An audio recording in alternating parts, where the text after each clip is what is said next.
گزشتہ نشست میں آپ سے یہ عرض کیا تھا کہ ناسخ اور منسوخ کی بحث میں 3 قسمیں ہیں. ایک تو یہ کہ قرآن کریم کی وہ آیات جنہیں اللہ تعالی نے منسوخ فرما دیا اور یا نبی کریم صلی اللہ علیہ وسلم کو صحابہ کرام رضی اللہ عنہ کو مکمل طور پر بھلا دیا، اور ایسی آیات جن کا حکم بھی اٹھ گیا، تلاوت بھی اٹھ گئی، بات اور قصہ ختم ہوا. ایک تو وہ قسم تھی. دوسری قسم وہ عرض کی تھی کہ اللہ تعالی نے ان آیات کو اٹھا لیا لیکن اس کا حکم باقی رکھا، اور اس سلسلے کی مثالیں بھی دی تھی.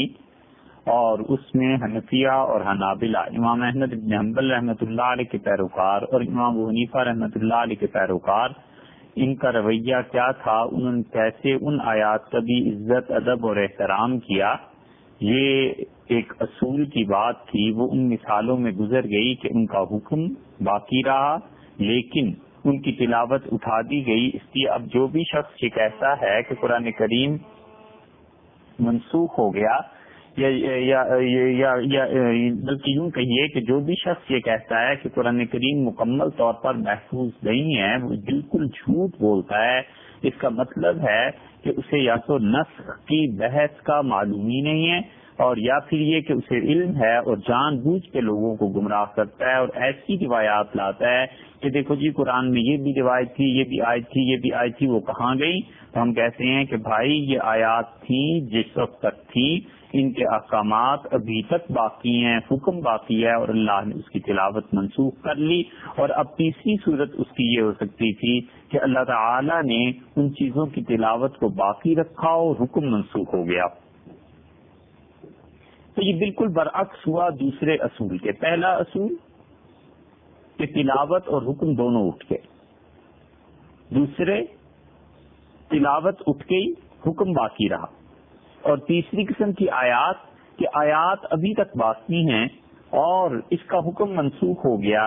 ان چیزوں کا تعلق جو آج کی نشست میں یہ جو بحث ہے، اگرچہ عبداللہ ابن مسعود رضی اللہ عنہ کی روایت سے براہ راست نہیں بنتا، لیکن جب نسخ کی بحث ہم کر ہی رہے ہیں تو پھر اسے چھوڑنا بھی نامناسب ہے. اس کی 3-4 مثالیں آپ سے عرض کر دیتے ہیں کہ قرآن کریم میں وہ پائی جاتی ہیں، مگر ان چیزوں کا یعنی جو مثالیں اب دی جا رہی ہیں ان کا تعلق قرآن کریم کی اس بحث سے نہیں بنتا کہ قرآن کریم ناقص ہے، پورا نہیں ہے. لیکن چونکہ ہے تو یہ بھی ایک قسم، اس لیے اس بحث کو نپٹاتے چلیے. اور پھر درخواست بار بار لکھی جاتی ہے کہ جو بیانات ہوتے ہیں، سنتے ہیں، یہ سب تعلیم کے سلسلے میں ہیں. اگر کوئی آدمی نے اس لیے سنے کہ واعظ اور نصیحت اور یہ چیزیں، تو وہ ایک الگ بات ہے. اگر وہ ان بیانات سے مقصد حاصل ہوتا ہے تو بسم اللہ، بہت اچھی بات ہے. ورنہ اصل میں یہ تعلیم کے لیے ہے کہ ہم لوگ اسلام کو پڑھیں، ہم لوگ دین کو سمجھیں. کل کو کوئی کافر، اگلی ہماری نسلیں یہ اٹھ کھڑی ہوں اور ان پر اعتراضات ہوں تو انہیں پتہ ہونا چاہیے کہ اللہ نے قرآن میں کیا کہا ہے اور اسلام کیا چیز ہے. تو اس لیے اس ناسخ اور منسوخ کی بحث میں تیسری چیز کہ قرآن کریم میں کیا ایسی آیات پائی جاتی ہیں کہ جن کی تلاوت اللہ تعالی نے باقی رکھی ہے اور حکم اس کا منسوخ ہو گیا ہے. تو متقدمین کے ہاں تو یہ بحث بہت زیادہ تھی اور بڑی طویل مباحث تھی، اور کوئی وقت ایسا تھا جب بات پر مفسرین کہتے تھے کہ یہ آیت فلاں چیز سے منسوخ ہو گئی، یہ آیت فلاں چیز سے منسوخ ہو گئی، یعنی اس کا حکم اٹھ گیا اور اس کی تلاوت اب تک باقی ہے. مثلا اللہ تعالی نے فرمایا کہ فاقو وصفہو، اپنے دشمنوں کے مقابلے میں درگزر کرو، معافی سے کام لو.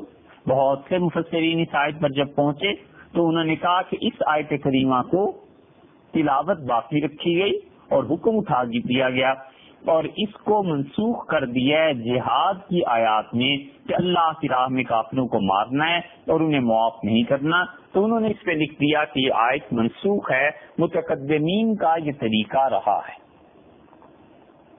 لیکن جتنا جتنا علم پھیلتا گیا اور سوچ اور فکر میں گہرائی آتی چلی گئی، اتنا ہی اتنا مفسرین نے قرآن کریم کی آیات میں اس قسم کی تنسیخ کو ختم کیا اور انہوں نے کہا کہ ان مفسرین کی بات درست اس اعتبار سے نہیں ہے کہ اللہ نے کافروں کے مقابلے میں دونوں طرح کا اختیار دیا ہے. موقع دیکھنا چاہیے، لڑنے کا موقع ہے تو لڑو، لڑنے کا موقع نہیں ہے تو انہیں معاف کر دو. تو دونوں کے مواقع الگ الگ ہیں. اس کی ہمیں کیا ضرورت پڑی ہے کہ ہم یہ کہیں کہ قرآن کی یہ آیت منسوخ ہے اور اس کی تلاوت باقی ہے اور حکم اٹھ گیا. اور اس پہ بہت سے لوگوں نے لکھا ہے، اور اس بحث کو مکمل طور پہ اگر سمجھنا ہو تو یہ بات طے شدہ اصول کی سمجھنا ضروری ہے کہ قرآن کریم میں یہ بات نہیں ہے کہ کوئی نقص تھا اور پہلوں نے اسے نقص میں شمار کیا اور قرآن کریم کو کے نقائص میں گنا گیا والعیاذ باللہ، اور بعد والوں نے اس نقص کو دھو دیا. یہ نہیں، بلکہ ان مفسرین کے ہاں بہت زیادہ منسوخ کے احکامات ان کی سوچ کے مطابق تھے، ان کی تفسیر کے مطابق تھے، اور ہوتے ہوتے جتنا جتنا علم اور سوچ اور یہ چیزیں آتی چلی گئیں، مفسرین بعد کے جو آئے انہوں نے اکثر آیات کے متعلق لکھ دیا کہ یہ منسوخ ماننے کی کوئی وجہ نہیں ہے. اور اس کی ایک آدھ مثال انشاءاللہ آج بھی آپ سے عرض کریں گے، اس سے یہ بحث اور زیادہ واضح ہو جائے گی. حتیٰ کہ ہمارے حضرت حجت الاسلام 12ویں صدی کے مجدد شاہ ولی اللہ محدث دہلوی رحمۃ اللہ علیہ کا دورہ ہے. شاہ صاحب رحمۃ اللہ علیہ نے الفوز الکبیر میں ساری بحث ناسخ اور منسوخ کی بتا کے یہ ارشاد فرما دیا کہ قرآن کریم کی یہ 5 آیات ہیں جن کے متعلق یہ کہا جا سکتا ہے کہ ان کی تلاوت اب تک باقی ہے مگر حکم کو منسوخ کر دیا. اور ہمارے اساتذہ جب ان آیات پر بحث کرتے تھے تفسیر پڑھاتے ہوئے تو وہ کہتے تھے کہ یہ دیکھو یہ آیت ہے، اس کو منسوخ ماننے کی کیا ضرورت ہے. پھر عرض کرتے ہیں کہ اس کا مطلب یہ نہیں ہے کہ یہ کوئی نقص تھا اور عیب تھا قرآن میں جو شروع سے چلا آتا تھا اور بعد والوں نے دور کر دیا، بلکہ وہ انہوں نے دیکھا کہ شاید کہ یہ تفسیر بھی ہو سکتی ہے، یہ تفسیر بھی ہو سکتی ہے، تو انہوں نے کسی اور طریقے پہ اس کی تفسیر کی اور انہوں نے کہا اس آیت کو بھی منسوخ ماننے کی کوئی ضرورت. اس ساری بحث میں جو آخری مثال آئے گی اس میں یہ بات زیادہ واضح ہو جائے گی. اب دیکھیے ہم ایک اس کی مثال آپ کے سامنے رکھتے ہیں. قرآن کریم کھولیے 28ویں پارے میں سورہ مجادلہ ہے، اور اللہ تعالی نے اس میں ایک بات ارشاد فرمائی ہے.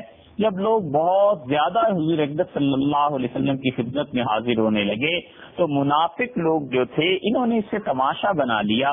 مخلص صحابہ کرام رضی اللہ عنہم تو رسول اللہ صلی اللہ علیہ وسلم سے مسائل پوچھتے تھے عملی زندگی کے متعلق، اور یہ منافق آتے تھے اور عجیب و غریب باتیں پوچھتے تھے، اور مقصد اپنی علمیت بگھارنا تاکہ پتہ چلے ہمارا بھی ذہن بہت کام کرتا ہے.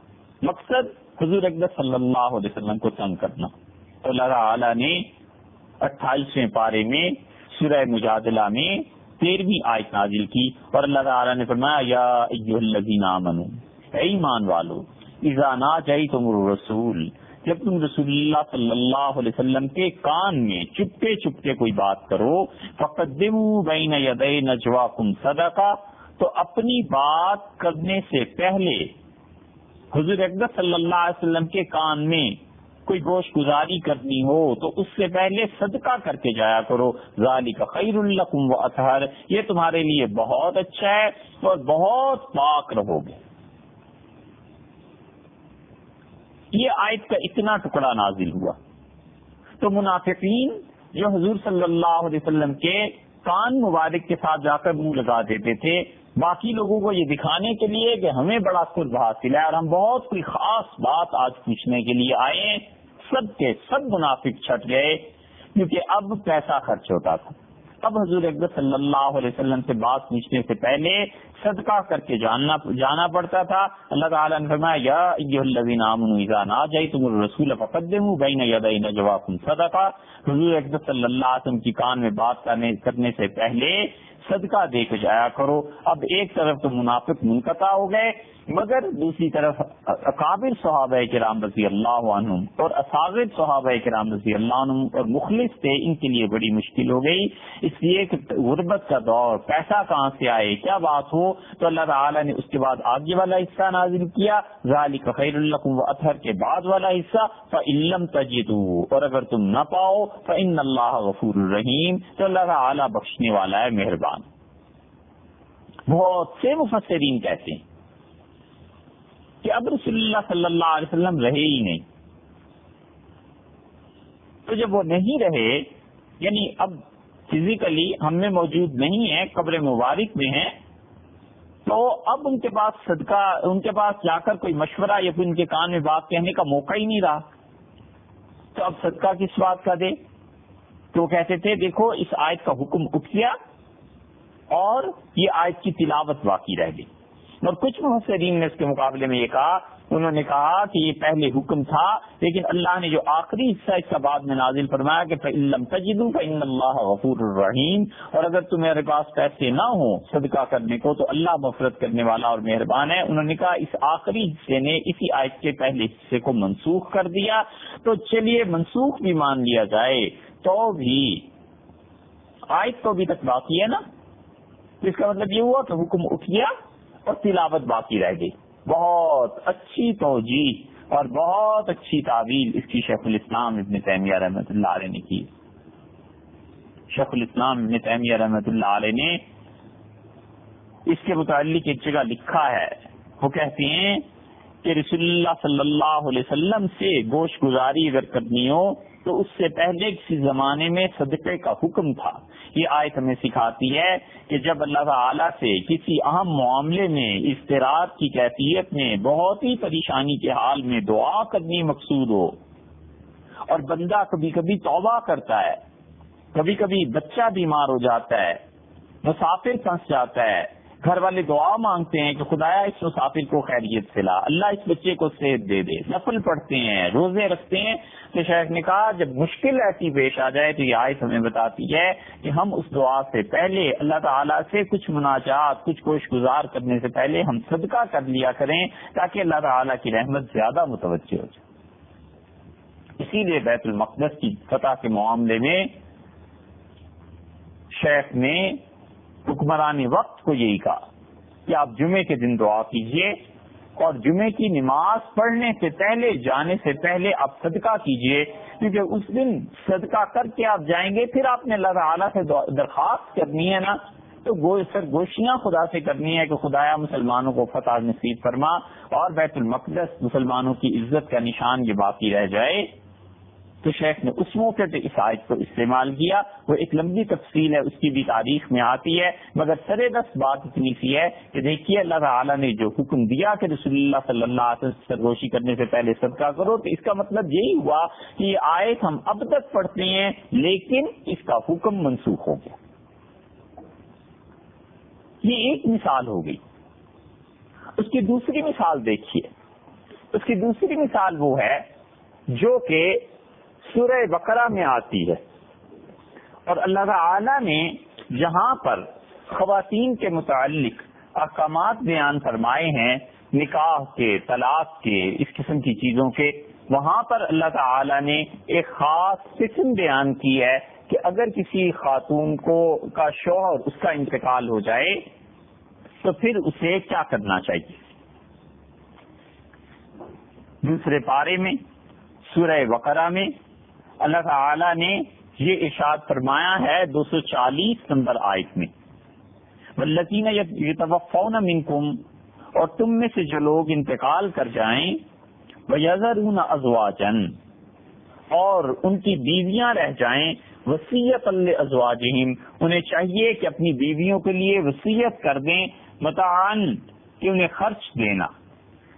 ایک چیز، اس کا مطلب ہوا کہ وصیت کر جانا اپنے ماں باپ کو، بہن بھائیوں کو، جو بھی ہیں گھر والے، کہ میری بیوی کو خرچہ دیتے رہنا، الی الحول، 1 سال تک، غیر اخراج، اور گھر سے نہ نکالنا۔ 2 حکم ہو گئے۔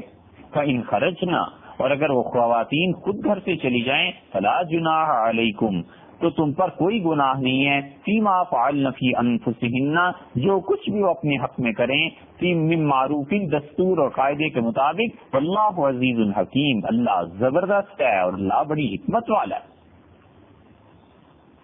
مفسرین کہتے ہیں کہ اس آیت کریمہ میں اللہ تعالی نے دو احکامات دیے، اور اس کو جو ہمارے اساتذہ حل کرتے تھے، جس کا ہم نے عرض کیا تھا کہ ابھی مثال آپ کے سامنے رکھتے ہیں کہ کیسے مفسرین نے اسے منسوخ مانا اور اساتذہ ہمیں اس کے متعلق کیا بتاتے تھے، یہ اس کی ایک بڑی واضح اور بڑی اچھی مثال ہے۔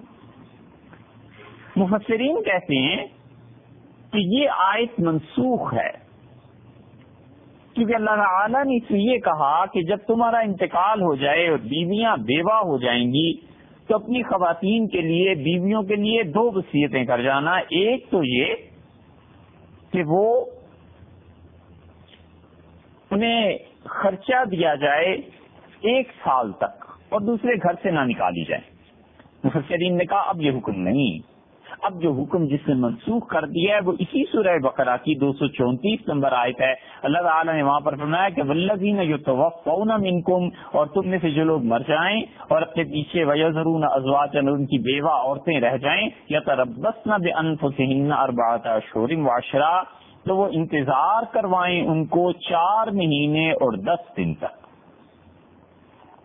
فاذا بلغن اجلہن، اور یہ جب اپنی عدت کو پورا کر لیں 4 ماہ 10 دن، فلا جناح علیکم فیما فعلن فی انفسہن بالمعروف، تو یہ قاعدے اور طریقے کے مطابق اپنی جان میں جو کچھ کریں، یعنی اپنا نکاح کر لیں قاعدے اور طریقے کے مطابق۔ اللہ نے فرمایا کوئی حرج نہیں۔ تو انہوں نے کہا یہاں دیکھو اللہ تعالیٰ نے فرمایا تھا فإن خرجنا، اگر وہ گھر سے چلی جائیں 1 سال تک تو تم نے نہیں نکالنا اور پیسہ دینا ہے، خرچہ دینا ہے، اور 1 سال کے اندر اندر اگر وہ خاتون گھر سے چلی جاتی ہیں تو فیما فعلن فی انفسہن من معروف، اور اپنے قاعدے کے مطابق، دستور کے مطابق اپنے لیے کوئی کام کرتی ہیں، یعنی نکاح کر لیتی ہیں، تو کوئی حرج نہیں ہے۔ تو انہوں نے کہا دونوں آیات میں ایک طرح کے الفاظ اللہ تعالیٰ نے ارشاد فرمائے ہیں، 234 نمبر آیت میں بھی اور 240 نمبر میں بھی۔ تو وہ کہتے ہیں 234 نمبر جو آیت ہے 4 مہینے اور 10 دن والی، اس نے 1 سال کی عدت کو منسوخ کر دیا۔ جب یہ منسوخ مان لی گئی تو پھر یہ دلیل ہو گئی اس بات کی کہ یہ آیت اب بھی ہم پڑھتے ہیں، اس کی تلاوت باقی ہے اور اس کا حکم اٹھ گیا، لیکن ہمارے اساتذہ اسے اور طریقے سے اس کی تشریح کرتے تھے۔ حتیٰ کہ قرطبی رحمۃ اللہ علیہ نے یہ لکھا اپنی تفسیر میں کہ وہ کہتے ہیں خاوند کی وراثت تقسیم ہوگی، یہ اور مفسرین بھی کہتے ہیں، تو اسے حصہ ملے گا۔ 4 مہینے 10 دن عدت گزر گئی تو بات ختم ہو گئی۔ 1 سال تک کے لیے جو حکم تھا تو اسے پیسے دینا اور اس کو گھر سے نہ نکالنا، دونوں چیزیں کینسل ہو گئی، سکنا بھی، رہائش، نفقات بھی۔ تو اب اس کے لیے وصیت نہیں ہے۔ حتیٰ کہ قرطبی اور مفسرین رحمہ اللہ نے لکھا ہے کہ جمہور علماء امت کے نزدیک تمام کے تمام یہ کہتے ہیں کہ یہ 1 سال والی آیت منسوخ ہے۔ ہمارے اساتذہ کہتے تھے کہ بھئی دیکھو 2 حکم ہیں عدت کے متعلق، ایک ہے فرض اور واجب کے درجے کی چیز، وہ تو ہے یہی 4 مہینے 10 دن، اور وراثت کا جو حصہ اسے ملے گا تو 4 مہینے 10 دن اس کا زمانہ وہ عدت گزارے، اسے نہیں نکالنا، یہ مقصد پورا ہو گیا، اور جو وراثت میں حصہ ملا پیسہ بھی مل گیا۔ تو انہوں نے کہا یہ چیز جہاں سے پوری ہو گئی، یہ تو واجب حکم ہے۔ اب یہ جو 1 سال والا ہے نا، ہمارے اساتذہ کہتے تھے کہ یہ استحباب ہے، مستحب ہے، یہ اب بھی حکم باقی ہے کہ اگر وہ لڑکی 1 سال تک اپنے سسرال میں رہتی ہے تو اللہ تعالیٰ نے بتا دیا کہ تنگ کر کے نہ نکالو۔ ہاں خود بخود 4 مہینے اور 10 دن گزر جائیں، عدت گزر جائے، وہ جانا چاہے، نکاح کرنا چاہے، اسے اختیار ہے، کسی مناسب جگہ نکاح کر لیتی ہے، کوئی حرج نہیں۔ اور اسی طرح 1 سال کے لیے اس کا خیال رکھنا، اس کا نان و نفقہ اسے مہیا کرنا یہ مستحب ہے، بہتر ہے۔ تو وہ کہتے تھے اسے تم واجب مان کر پھر اس واجب 4 مہینے 10 دن سے منسوخ جو کرو گے تو اس سے بہتر نہیں ہے کہ تم کہو 2 حکم ہے، ایک واجب ہے ایک مستحب ہے، اس کو ہم مستحب کے طور پر لے لیں کہ یعنی بہتر یہ ہے، ثواب کا کام ہے، بیوہ ہو گئی ہے، دلجوئی اس کی کرنی ہے وہ رہے، اور وہ جو حکم ہے دوسرا وہ جو ہے وہ فرض اور واجب کے درجے کا ہے۔ اسی لیے قرآن کریم نے 1 سال والی آیت میں آپ دیکھیں وصیتاً کا لفظ استعمال کیا نا کہ وصیت کر دیں، آگے ارشاد فرما دیا غیر اخراج، نہ نکالنا، اور ارشاد فرما دیا تیسرا لفظ متاعاً الی الحول، 1 سال تک کے لیے، چوتھا لفظ ارشاد فرما فإن خرجنا، اگر وہ خود بخود جانا چاہیں۔ تو یہ ساری چیزیں گویا کہ سفارش کے درجے میں ہو گئی کہ اللہ تعالیٰ نے عورتوں کے حقوق کا خیال کرتے ہوئے فرمایا کہ اگر وہ خود بخود جانا چاہے اور تم ایسے نہ کرنا، اور تم وصیت کر دینا اور اسے کھانا پینا اور اسے رہائش دے دینا، اسے نہ نکالنا، اور اگر وہ خود بخود جانا چاہے تو اسے روکنا بھی نہیں۔ تو کہتے ہیں یہ مستحب کام ہو گئی، کھانا کھلانا، 1 سال کے لیے رہائش دینا، یہ کون سی بری بات ہے؟ اس لیے وہ کہتے تھے کہ یہ آیت کریمہ منسوخ نہیں ہے، اس کا حکم اب بھی ہے لیکن مستحب کے درجے میں۔ تو یہ مثال ہے ایک اس لیے دے دی گئی کہ ہمارے بعد کے مفسرین خاص طور پہ شاہ ولی اللہ محدث دہلوی رحمۃ اللہ علیہ وہ جو اس طرح کی چیزیں لکھتے ہیں تو یہ نہیں ہے کہ وہ نقص اور عیب ہے کوئی قرآن کریم میں اور اسے وہ دور کر رہے ہیں، بلکہ اس کی حقیقت صرف اتنی سی ہے کہ ان چیزوں میں، ان باتوں میں یہ بات دکھانی تھی کہ قرآن کریم کی جو آیات پرانے حضرات منسوخ مانتے تھے ان کو منسوخ ماننے کی اب بھی ضرورت نہیں ہے، بلکہ ان کو دوسرے حکم میں اگر تحویل کر دی جائے، کہہ دیا جائے تو پھر ان آیات کا حکم بھی باقی رہے گا اور تلاوت بھی باقی رہے گی۔ لیکن جو اسے منسوخ مانیں گے 1 سال کو 4 مہینے 10 دن سے، وہ کہتے ہیں کہ یہ حکم منسوخ ہو گیا اور تلاوت اس کی باقی۔ اس کی ایک اور مثال عرض کریں، اور وہ ہے، اور آخری مثال یہ دیتے ہیں کہ کس طرح قرآن کریم کا کوئی حکم منسوخ اور اس کی تلاوت ابھی تک باقی ہے۔ سورہ النساء ہے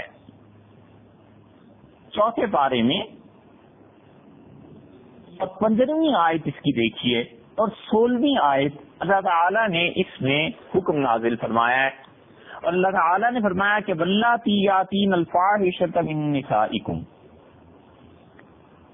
تمہاری عورتوں میں سے جو کوئی بھی فحاشی کی مرتکب ہو، فاستشہدوا علیہن اربعۃ منکم، تو تم ان پر 4 مرد گواہ بنا لاؤ، فإن شہدوا، اور اگر وہ اس کی گواہی دیں کہ انہوں نے ایسی حرکت کی ہے، فامسکوہن فی البیوت، تو ان عورتوں کو گھروں میں بند رکھو، حتی یتوفاہن الموت، یہاں تک کہ موت ان کا قصہ تمام کر دے، او یجعل اللہ لہن سبیلا، یا یہ کہ اللہ تعالیٰ ان کے لیے کوئی راہ بتا دے، آئندہ اللہ تعالیٰ ان کے لیے کوئی حکم نازل کر دے۔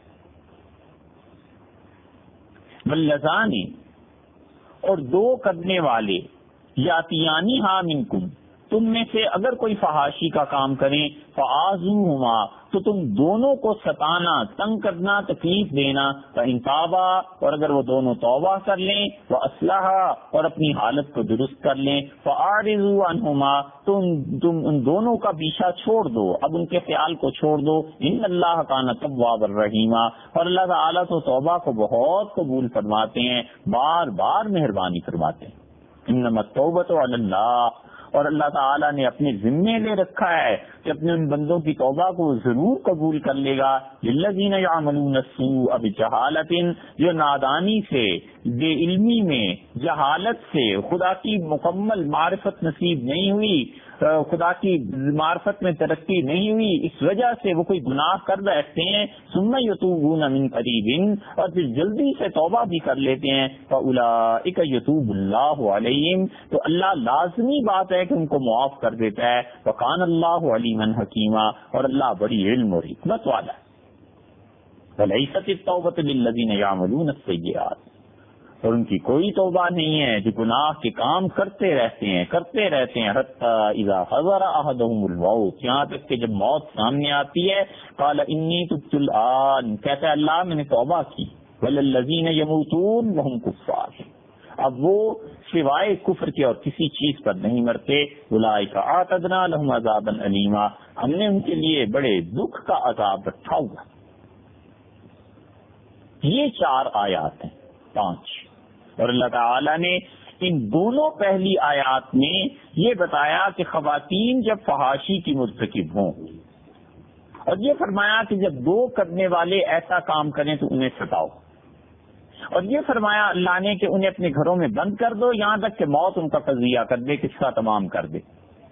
مفسرین بالعموم اس طرف گئے ہیں کہ وہ کہتے ہیں کہ جو اللہ نے 15ویں آیت کے آخر پر فرمایا نا کہ او یجعل اللہ لہن سبیلا، کہ اللہ تعالیٰ ان کے لیے کوئی راستہ مقرر کر دے گا، کوئی اور حکم نازل کر دے گا، تو وہ کہتے ہیں پھر خدا نے حکم نازل کر دیا، اور حدیث میں بھی آیا ہے رسول اللہ صلی اللہ علیہ وسلم فرمایا سنو سنو اللہ نے حکم نازل کر دیا،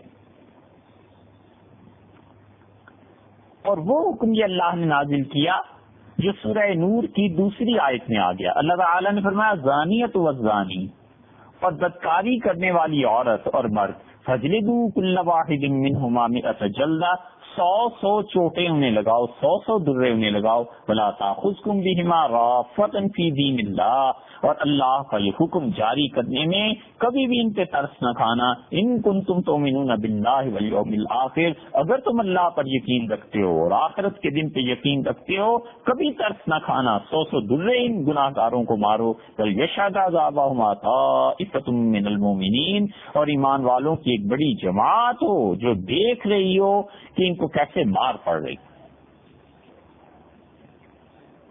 بالعموم مفسرین اس طرف گئے کہ وہ کہتے ہیں کہ یہ جو دونوں آیتیں تھی نا، ان دونوں آیتوں کو اللہ تعالیٰ نے سورہ نساء میں جو کچھ فرمایا تھا اس سورہ نور کی آیت نے منسوخ کر دیا، تو سورہ نساء کی یہ آیات اپنی جگہ پر تلاوت باقی ہے، حکم منسوخ ہو گیا۔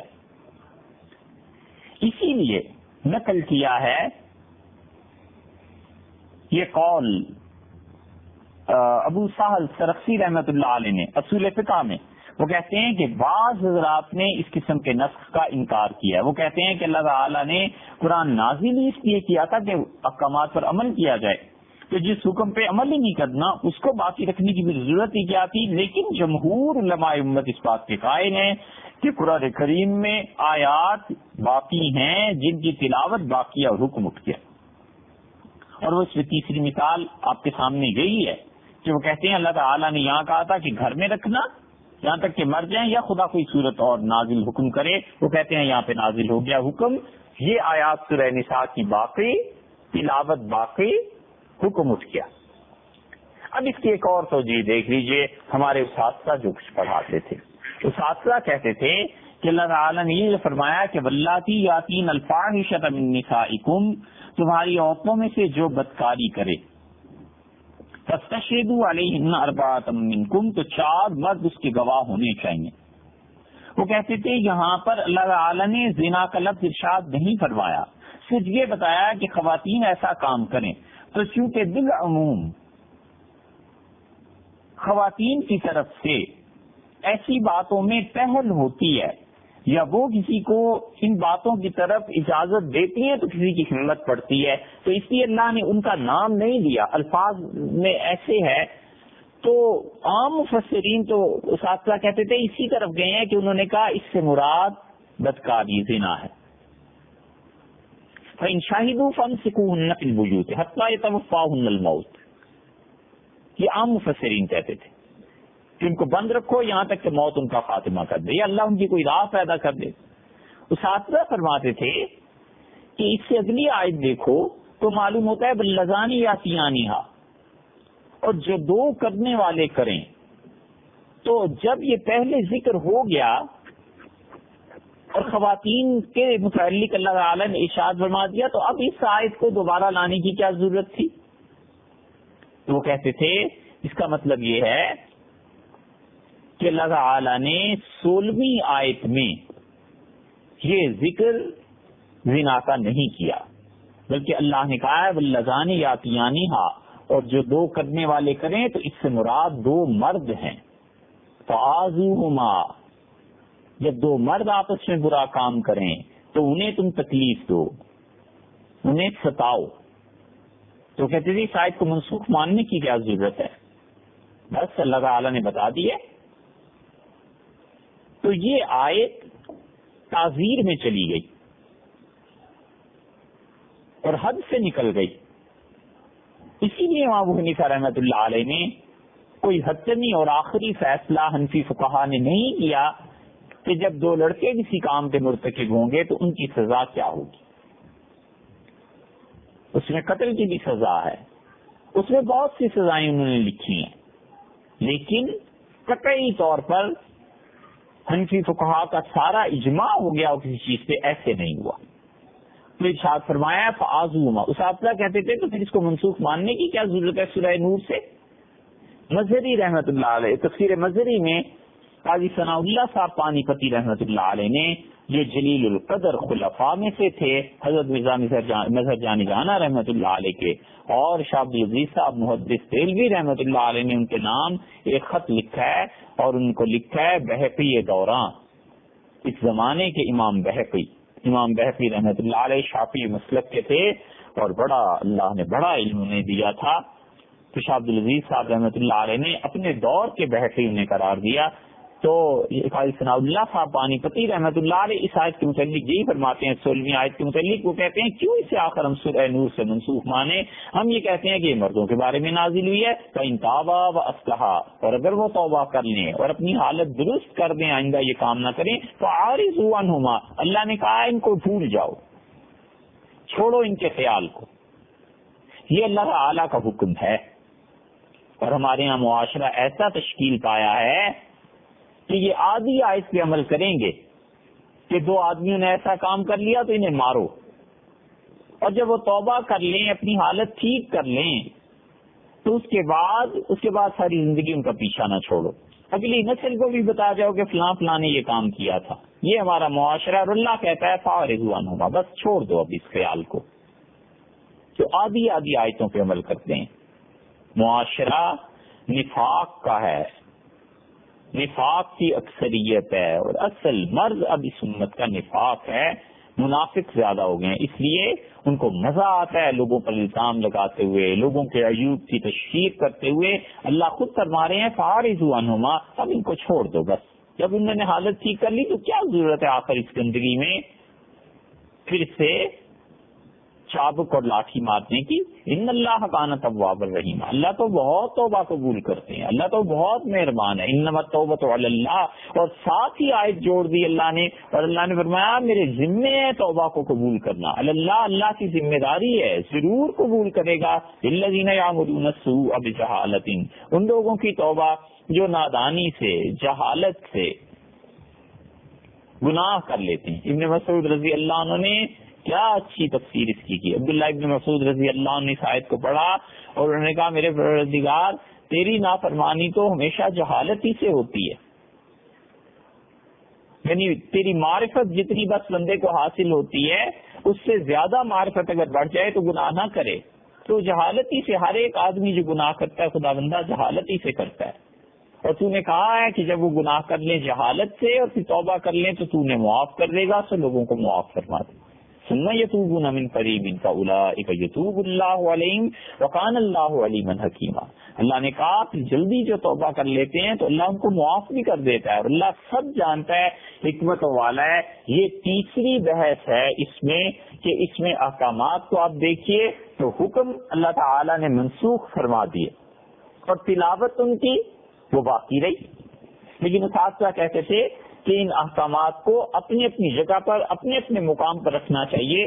تو یہ گویا کہ ایک طرح کی تیسری بحث اس میں نسخ کی مکمل ہو گئی. پہلے ہی عرض کیا جا چکا ہے کہ اس کی براہ راست تو تعلق نہیں بنتا قرآن کریم کی تحریف سے، لیکن چونکہ نسخ کی بحث چل رہی تھی اس لیے اسے بتا دیا گیا. تو ایک بات قرآن کریم پر اعتراضات کے معاملے میں کہ قرآن پورا نہیں ہے اور قرآن کریم منسوخ ہے. سب سے پہلی بات میں نے عرض کی تھی کہ قرآن میں تحریف نہیں ہوئی اور نسخ کا سلسلہ چلتا رہا ہے. اس لیے جتنے لوگ بھی، جتنے مستشرقین اور جتنے کافر ان آیات کو ہمارے سامنے رکھتے ہیں کہ قرآن میں یہ بھی تھا، یہ بھی تھا، یہ بھی تھا، تو کیا ہوا؟ تمہارا قرآن تو پورا ہی نہیں، یہ تو تورات اور انجیل کی طرح ہے. ہم کہتے ہیں تم نے نسخ کو پڑھا نہیں، تم اس کو پڑھو. سب سے مانتے ہیں، اہل تشریع کیا اور اہل سنت کیا اور اہل سنت کے آگے جو طبقات ہیں کسی بھی مسلک اور مکتبہ فکر سے تعلق رکھتے ہو، سب مانتے ہیں کہ ناسخ اور منسوخ ہوتا ہے. تو جو آیات منسوخ ہو گئی ہیں ان کا کیوں حوالہ دیتے ہو؟ جن کا حکم منسوخ ہو گیا، تلاوت منسوخ ہو گئی، اس کا کیوں حوالہ دیتے ہو؟ جن کی تلاوت منسوخ ہو گئی اور حکم باقی ہے، آج وہ قرآن میں نہیں ہے، تو اس کا کیوں حوالہ دیتے ہو؟ بھائی یہ تو غلط بات ہے.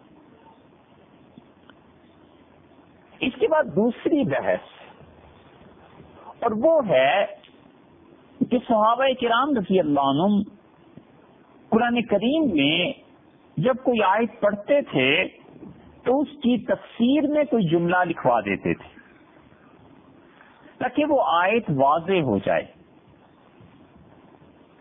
حضور اقدس صلی اللہ علیہ وسلم نے اسلام کے بالکل آغاز میں منع فرما دیا اپنی باتیں لکھنے سے بھی، اور آپ نے ارشاد فرمایا کہ لا تکتبوا عنی، میری باتیں مت لکھا کرو. یہ جتنے منکرین حدیث ہیں نا، یہ ان روایات کو پیش کرتے ہیں. سبحان اللہ، حدیث کا انکار بھی کرنا ہے تو حدیث ہی کی کتابوں سے روایات لے کے. بھئی جب حدیث اتنی بری چیز ہے والعیاذ باللہ، تو یہ جو تم دلیل حدیث سے دے رہے ہو یہ بھی تو بری ہوئی نا. حدیث کو ختم کرنے کے لیے حدیث ہی سے کیوں دلیل دیتے ہو کہ لاؤ سے دلیل لاؤ. تو رسول اللہ صلی اللہ علیہ وسلم میری باتیں مت لکھا کرو، اس لیے کہ قرآن کا بالکل آغاز کا دور تھا وحی کا. تو صحابہ کرام رضی اللہ عنہم رسول اللہ صلی اللہ علیہ وسلم کی باتیں بھی لکھ لیتے تھے، خدا کی کتاب کی آیات بھی لکھ لیتے تھے. تو ڈر تھا کہ یہ سب چیزیں آپس میں ملنا چاہیں، حتیٰ کہ سختی سے منع کر دیا رسول اللہ صلی اللہ علیہ وسلم. اور اب فرمایا جس کسی نے میری کوئی بات لکھی اسے چاہیے کہ مٹا دے. سہج سہج، آہستہ آہستہ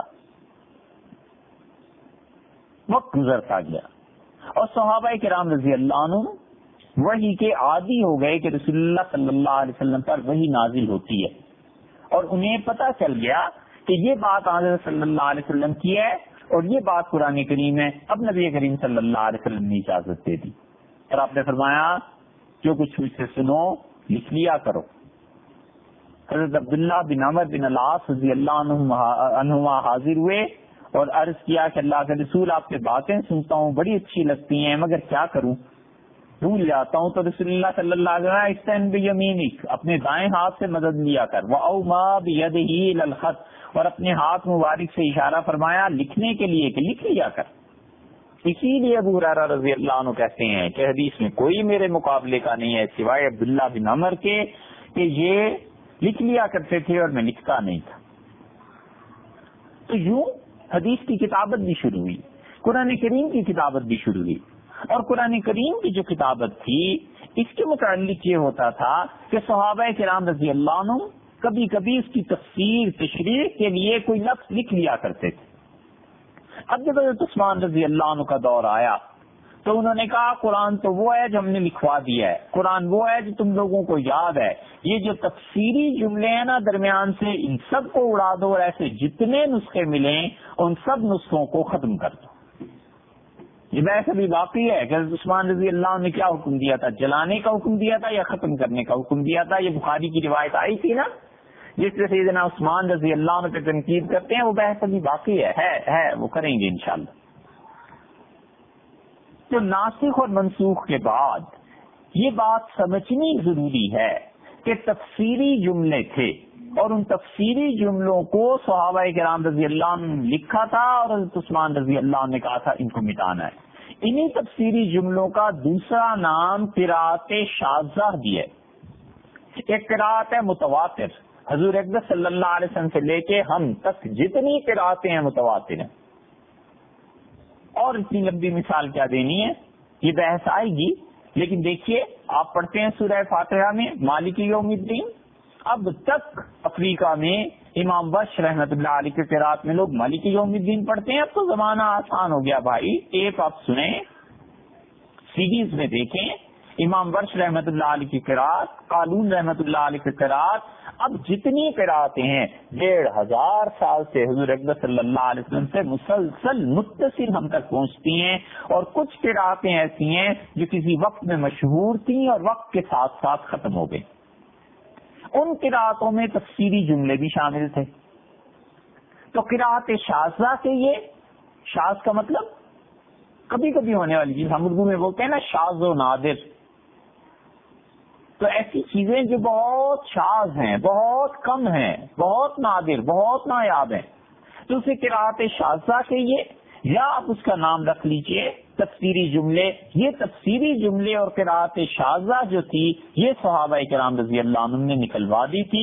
حضرت عمر رضی اللہ عنہ نکلوائی ہے. اور یہی وہ چیزیں تھیں جس کو آج بھی لوگ پیش کرتے ہیں اور کہتے ہیں جی یہ آیتیں تھیں، اب تو قرآن میں تمہارے پاس ملتی نہیں، تو اس کا مطلب ہے قرآن ناقص ہے.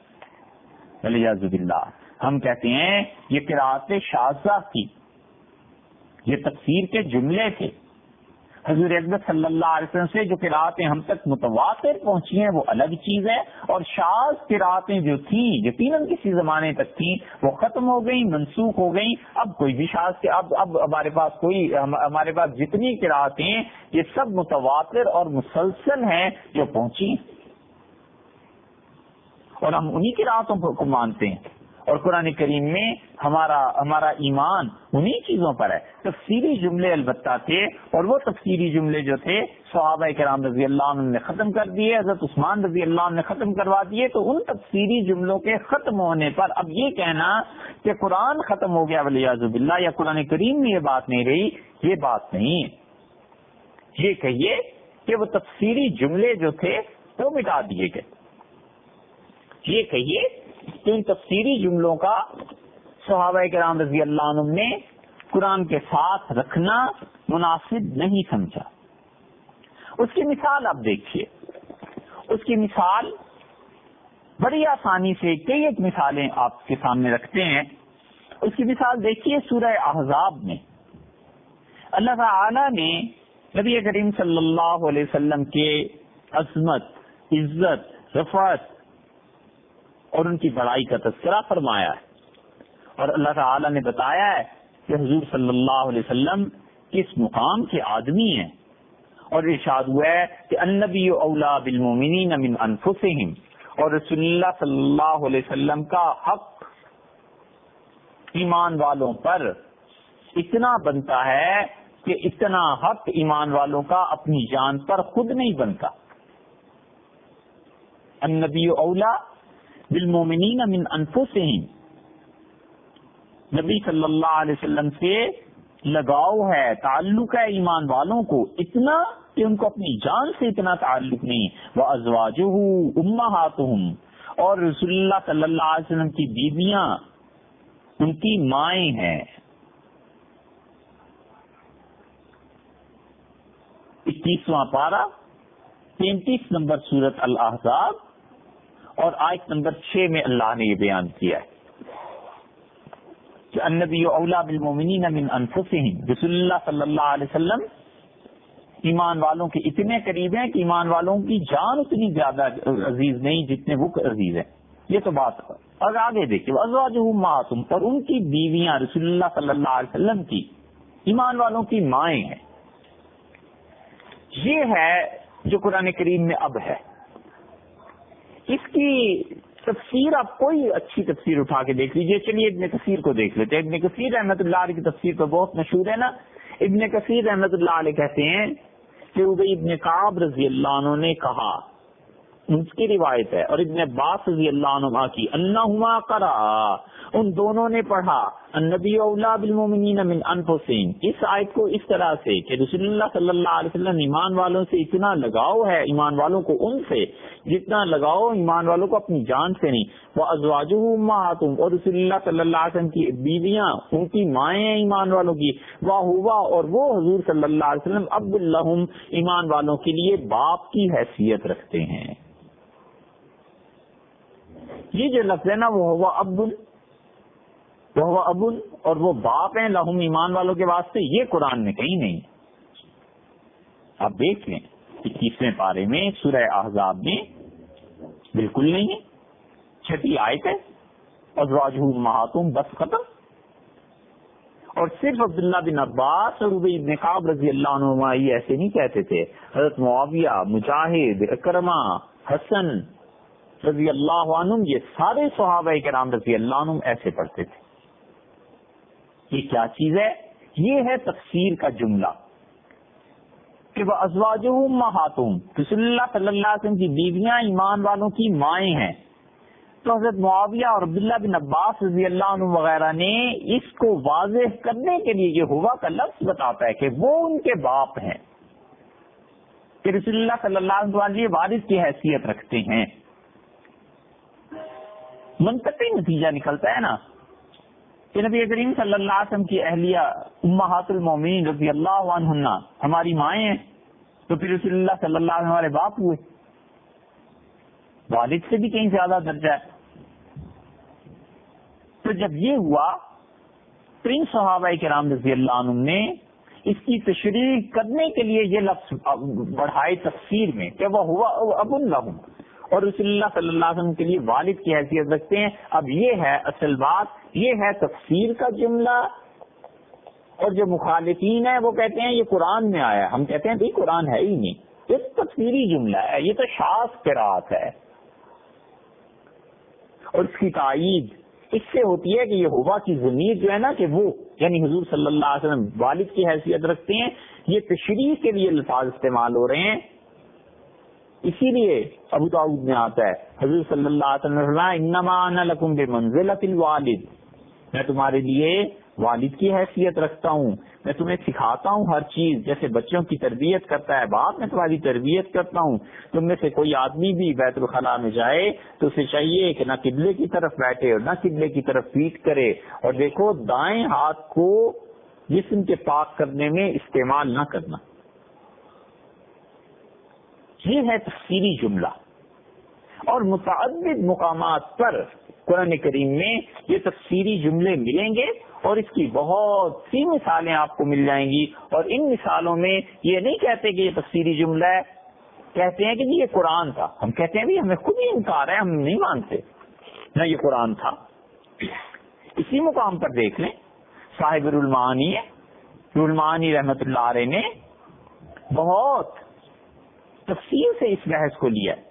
امام بہقی رحمت اللہ علیہ نے اپنی سنن میں یہ روایت نقل کی کہ عبداللہ بن عباس رضی اللہ عنہ وہ اسے پڑھتے تھے کہ نبی اولا بالمومنین من انفسہم، رسول اللہ صلی اللہ علیہ وسلم سے لگاؤ ہے ایمان والوں کو اتنا زیادہ کہ اپنی جان سے اتنا لگاؤ نہیں. وہ ہوا اب لہم، اور رسول اللہ صلی اللہ علیہ وسلم کے والد کی حیثیت رکھتے ہیں. وہ ازواجہ امہاتہم، اور رسول اللہ صلی اللہ علیہ وسلم کی بیویاں ایمان والوں کی مائیں ہیں. دیکھا پہلے یہ جملہ آخر پہ آیا تھا نا، اب درمیان میں عبداللہ بن عباس رضی اللہ عنہما کی روایت آ گئی. اکرمہ رحمت اللہ علیہ وہ بھی ایسے پڑھتے تھے. وہ کیا کہتے ہیں، یہ دیکھیے اس ابو اللہم یعنی ان کے والدین، یہ الفاظ کی تبدیلی دیکھیے. یہاں عبداللہ بن عباس رضی اللہ عنہما نے درمیان میں پڑھا اور وہ ازواجہ امہاتہم آخر پہ پڑھا. اکرمہ کیسے پڑھتے تھے؟ وہ کہتے تھے النبی اولا بالمومنین من انفسہم، حضور صلی اللہ علیہ وسلم سے ایمان والوں کو اتنا تعلق ہے کہ اتنا تو ایمان والوں کو اپنی جانوں سے تعلق نہیں ہے. وہ ہوا ابوہم، اور رسول اللہ صلی اللہ علیہ وسلم تو ان کے والد ہیں. حضرت ابی رضی اللہ عنہ کی روایت یہ مصنف عبد الرزاق میں آئی ہے، بہت جگہ آئی ہے. اس کے الفاظ دیکھیے النبی اولا بالمؤمنین من انفسہم وازواجہ امہاتہم وہو اب لہم. یہ الفاظ کی تبدیلی خود بتاتی ہے کہ یہ تفسیری جملے، یہ قرات شاذہ ہے. اسے ہم جب کہتے ہیں کہ یہ قرآنی نہیں ہے اور نہ اسے کوئی مانتا ہے تو پھر یہ الزام دینا کیسے رہ گیا. ایک بات یاد آتی ہے، اگر نامناسب نہ ہو تو کہتے چلتے ہیں کہ ایسے بھی اللہ کے خوف سے عاری لوگ ہیں جنہوں نے اس آیت کی تفسیر میں یہ کیا کہ حضور صلی اللہ علیہ وسلم کی بیویاں ان کی مائیں ہیں، تو انہوں نے کہا کہ سوائے عائشہ رضی اللہ عنہا کے، اور تفسیر میں یہ کیا کہ حضور اکبر صلی اللہ علیہ وسلم امیر المومنین مدینۃ العلم سیدنا علی رضی اللہ عنہ کو وفات کے وقت یہ کہہ گئے تھے کہ میری بیویوں کو میں سے جس کو تم چاہو میری بیوی رہنے دینا، جس کو تم چاہو طلاق دے دینا. تو سیدنا علی رضی اللہ عنہ نے جنگ جمل کے دن ام المومنین حضرت عائشہ رضی اللہ عنہ کو طلاق دے دی تھی، لہٰذا وہ رسول اللہ صلی اللہ علیہ وسلم کی بیوی ہی نہیں رہی. والعیاذ باللہ. اس پہ تبصرے کی کیا بات ہے؟ آدمی خود ہی اپنی عقل سے کام لے اور سوچے کہ یہ بات کچھ لکھنے کہنے کی ہے. والعیاذ باللہ. اس میں رسول اللہ صلی اللہ علیہ وسلم کی توہین بھی ہے، اور خدا ایسی باتوں سے محفوظ رکھے. تو دیکھا آپ نے، یہ تفسیری جملے ہیں. اس طرح کے تفسیری جملوں سے قرآن ثابت نہیں ہوتا. ان تفسیری جملوں کی ایک اور مثال، دو مثالیں ہوگی یا ایک ہوئی. دوسری مثال اس کی دیکھیے، بلکہ جتنی بھی مثالیں ہوں اب دیکھتے چلے جائیے کہ اللہ تعالی نے جو آیات نازل کی ہیں صحابہ کرام رضی اللہ عنہ اس کی تفسیر کرتے تھے، اور وہ تفسیر کیسے ہوتی تھی. تفسیری جملے تھے. سورہ مائدہ 6 پارے میں آئی، اور اس میں اللہ تعالی نے ایک حکم بیان کیا ہے کہ اگر کوئی چوری کر لے تو اس کا کیا حکم ہے. اور 6 پارے میں سورہ مائدہ کی آیت نمبر 38 میں یہ حکم آیا ہے. اللہ تعالی نے فرمایا والسارق، اور کوئی چور ہو مرد، والسارقۃ یا عورت، فاقطعوا ایدیہما، تو کاٹ ڈالو ان کے ہاتھ، جزاءً سزا دی ہے ان کو، بما کسبا نکالا من اللہ، ان دونوں نے جو کچھ کرتوت کیا ہے اس کی کمائی، اس کی سزا ہے. یہ اللہ کی طرف سے یہ تنبیہ کی جا رہی ہے. واللہ عزیز الحکیم، اللہ زور آور ہے، اللہ حکمت والا ہے. ومن تاب من بعد ظلمہ، اور جو شخص بھی اس چوری کی قصور کے بعد توبہ کر لے، وہ اصلاح اور اپنی حالت سنوار لے، فإن اللہ یتوب علیہ، لوگوں اللہ تو خوب توبہ کو قبول کرتا ہے. ان اللہ غفور الرحیم، اللہ مغفرت کرنے والا ہے، رحم کرنے والا ہے. الم تعلم ان اللہ لہ ملک السماوات والارض، تمہیں معلوم نہیں ہے کہ بادشاہی آسمانوں کی میری ہے، اللہ کی، اور زمین کی بادشاہی بھی میری ہے. یعذب من یشاء، وہ جس کو چاہے عذاب دے، ویغفر لمن یشاء، وہ جس کو چاہے معاف کر دے. واللہ علی کل شیء قدیر، وہ شہنشاہ اللہ ہر چیز پر قدرت رکھتا ہے. یہاں بھی یہی فرمایا ہے کہ گناہ ہو جائے توبہ کر لو. اور یہاں پر اللہ تعالیٰ نے فرمایا والسارق والسارقۃ، چور مرد یا عورت، چور یا چورنی. یہ چورنی کا ترجمہ شارف الدین صاحب رحمۃ اللہ علیہ نے کیا ہے.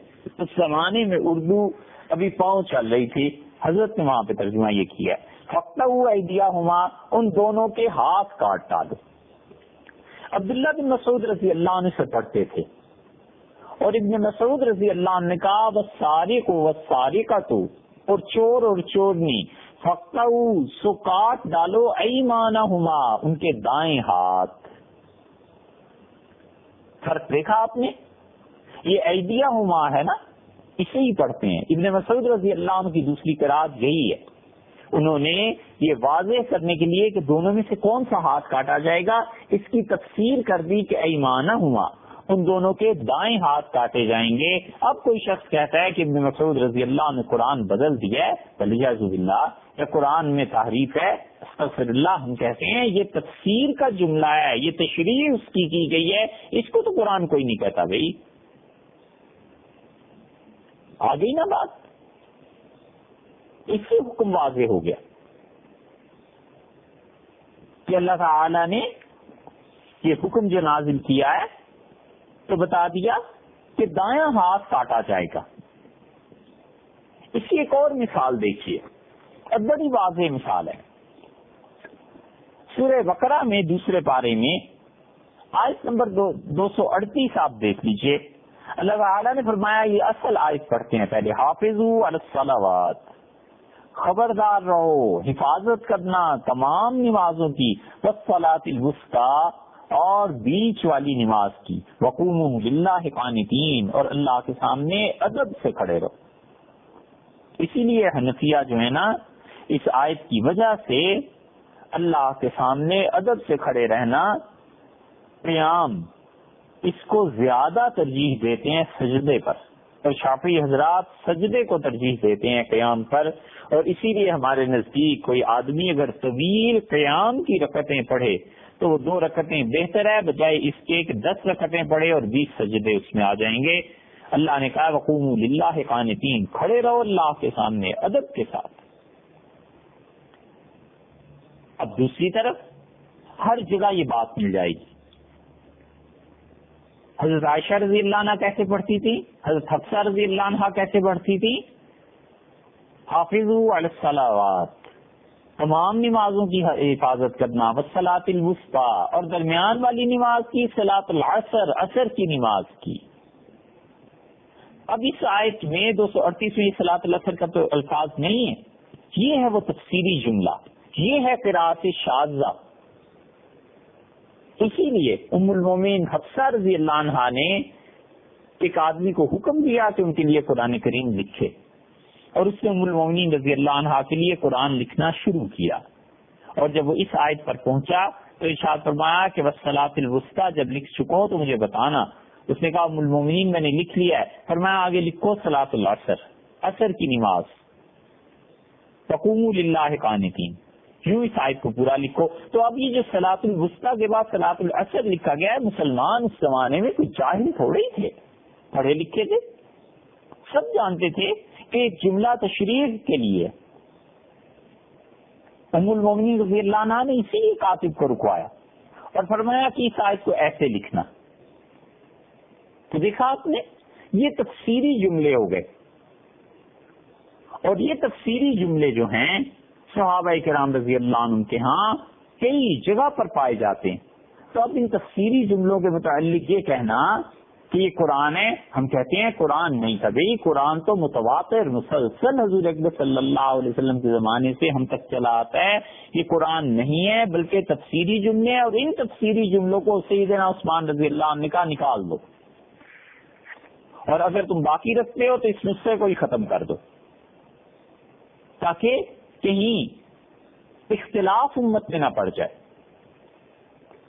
اس کی ایک اور مثال دیتے ہیں۔ کتنی مثالیں چاہیے بھائی؟ 100 مثالیں چاہیے، 50 چاہیے، ڈھیروں مثالیں پڑی ہوئی ہیں اس کی۔ سورہ بقرہ میں اللہ تعالی نے ارشاد فرمایا ہے دوسرے پارے میں، اور ارشاد فرمایا 198 نمبر آیت میں کہ لیس علیکم جناح، اور تم پر کوئی گناہ نہیں ہے، ان تبتغوا فضلا من ربکم، کہ تم حج کے دور میں تم اپنے پروردگار کا فضل تلاش کرو۔ کب تلاش کرو؟ اس وقت کے متعلق حکم ہے، یہاں پر کوئی پتہ نہیں چلتا۔ اللہ تعالیٰ نے بس اتنا فرما دیا لیس علیکم جناح ان تبتغوا فضلا من ربکم، اور اس میں کوئی حرج نہیں ہے کہ تم اپنے پروردگار کا فضل تلاش کرو، یعنی تجارت کرو۔ صحیح بخاری کی روایت میں آتا ہے، اور کتاب الحج میں امام بخاری رحمۃ اللہ علیہ یہ روایت لائے ہیں۔ حافظ ابن حجر رحمۃ اللہ علیہ نے فتح الباری کی 3 جلد میں یہ نقل کیا بالکل آخر پہ، کہ ابن عباس رضی اللہ عنہ نے کہا کہ ذوالمجاز اور عکاظ یہ جاہلیت کے زمانے میں بازار لگتے تھے، فلما جاء الاسلام کأنہم کرہوا ذلک، جب اسلام آیا تو حج کے زمانے میں ان بازاروں کا منعقد کرنا لگانا صحابہ رضی اللہ عنہ کو ناگوار گزرا، حتی نزلت، یہاں تک کہ یہ آیت نازل ہوئی لیس علیکم جناح ان تبتغوا فضلا من ربکم، تم پر کوئی گناہ نہیں ہے، تم اپنے اللہ کا فضل تلاش کرو، فی مواسم الحج، حج کے موسم میں، حج میں تم تجارت کرو۔ اب کوئی اٹھتا ہے اور کہتا ہے تمہارے یہاں صحیح بخاری میں آیا ہے کہ مواسم الحج، یہ آیت نازل ہوئی یہاں تو نہیں ہے۔ ہم کہتے ہیں یہ جو فی مواسم الحج کے الفاظ ہیں نا، یہ تشریحی جملہ ہے جو ابن عباس رضی اللہ عنہ نے کہا، اسی لیے اس آیت کو ایسے پڑھا گیا۔ اسحاق رحمۃ اللہ علیہ نے اپنی مسند میں ان الفاظ کو نقل کیا تو ابن عباس رضی اللہ عنہما اسے ایسے پڑھتے تھے. اور اسی کی تشریح میں حافظ ابن حجر رحمۃ اللہ علیہ کہتے ہیں ہوا کلام الراوی. یہ جو فی مواسم الحج کا اضافہ ہے سورہ بقرہ کی دوسرے پارے میں آیت نمبر 198 میں، یہ اضافہ کلام الراوی، راوی کا کلام ہے عبداللہ بن عباس رضی اللہ عنہما کا. ذکر ہو تفسیراً، اور انہوں نے اسے تفسیر کے طور پر ذکر کیا ہے. اور پھر وہ کہتے ہیں حافظ ابن حجر رحمۃ اللہ نقل کرتے ہوئے اکرمہ رضی اللہ عنہ سے کہ انہ کان یقرأھا کذالک، اکرمہ رضی اللہ عنہ بھی سے ایسے پڑھتے تھے. فہی علی ھذا، تو اس کی حقیقت یہ ہے کہ من القراءۃ الشاذہ، یہ شاذ قرات ہے. تو شاذ قرات کو کیا کرنا ہے؟ وہ حکمھا عند الائمہ، اور ہمارے ائمہ کرام رضی اللہ عنہم کے نزدیک شاذ قرات کا حکم یہ ہے کہ حکم التفسیر، ہم اسے قرآن کریم کی تفسیر کا جملہ کہتے ہیں. سیدھی سادی سی بات دیکھا آپ نے، یہ تفسیری جملے تھے صحابہ کرام رضی اللہ عنہ سہولت کے لیے سمجھانے کے لیے لکھواتے تھے. عبداللہ ابن مسعود رضی اللہ عنہ کے یہاں بھی ایسے جملے ملتے ہیں. تو یہ تو قرآن کوئی مانتا ہی نہیں، یہ تو تفسیری جملے ہیں. اور یہ مستشرقین اور کفار ان تفسیری جملوں کا حوالہ دے دے کر کہتے ہیں کہ یہ دیکھو قرآن میں تھا اور اب نہیں ہے. ہم کہتے ہیں بھائی وہ پہلے دن سے ہی قرآن میں نہیں تھا، وہ تو تفسیری جملے تھے صحابہ رضی اللہ عنہ نے لکھے تھے. حضرت عثمان